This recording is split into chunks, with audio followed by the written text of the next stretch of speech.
fa zababben shugaban ƙasa Asuwaju Bola Ahmed Tinubu ya yi magana da ta jawo cece-kuce tsakanin jam'iyyar PDP da APC da kuma NNPP, inda kuma ya yi cikakken bayani a tattare da injiniya Dr. Rabi'u Musa Kwankwaso, wanda hakan ya jawo 'yan jam'iyyar APC suke jin haushin wannan lamari tsakanin Asuwaju Bola Ahmed Tinubu da Kwankwaso. To ga dai cikakken rahoton nan kai tsaye na zuwa maka a cikin wani tasha tamu mai suna Daular Arewa TV yanzu nan ba tare da ɓata wasu lokuta ba.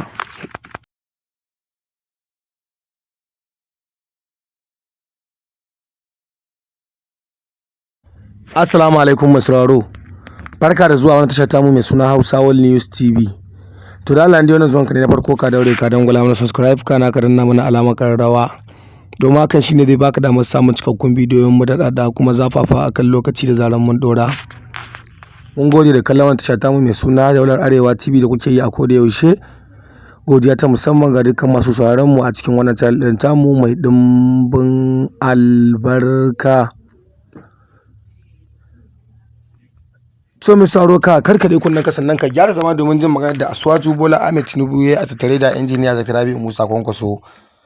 Zababben shugaban kasa Asuwaju Bola Ahmed Tinubu ya ce tafiyar mulkin sa kwata-kwata ba ta yiwu ba sai da injiniya Dr. Rabi'u Musa Kwankwaso, saboda gogewarsa da kwarewarsa a wajen iya aiki da kuma masoyan da ke da su a tattare da arewacin Najeriya da kuma kyautatawa talakawa da yake yi. Talakawa suke ƙara danƙon soyayya ga injiniya Dr. Rabi'u Musa Kwankwason.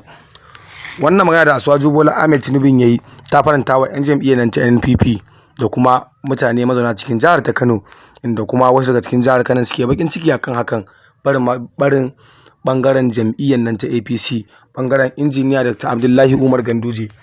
To kamar dai da ka sani, injiniya Dr. Rabi'u Musa Kwankwaso abokin karawa ne a tattare da Asuwaju Bola Ahmed Tinubu, wanda yana jam'iyyar APC kuma shi yana jam'iyyar NNPP. Amma kuma Asuwaju Bola Ahmed Tinubu ya ce kwarewar injiniya Dr. Rabi'u Musa Kwankwaso a wajen ayyuka ta sa dole sai ya kirawo shi an zo an yi wannan tafiyar tare da shi. Ba kowa ne ya wallafa cikakken wannan rahoton ba, sai wannan gidan TV wanda aka fi suna CCN Hausa, su suka wallafa cikakken rahoton nan akan shafin nasu na Facebook, kuma sannan suka yi ƙarin bayani akan hakan. To mai sauraro, me ra'ayinka ta tare da wannan bidiyo da maka ya kamata a ce ka turo mana sakonka ta hanyar zuwa kasan bidiyon namu, kai mana comment, domin kuma muna yin duba da sakonnin ku da kusa baya kuma na koda yaushe da zarar mun dora muku bidiyon mu ba ku kakkautawa.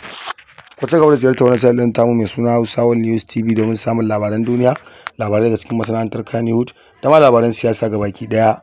Mun gode da jimurin kasancewa da mu da kuke yi kullun a cikin wannan channel tamu mai suna Daular Arewa TV.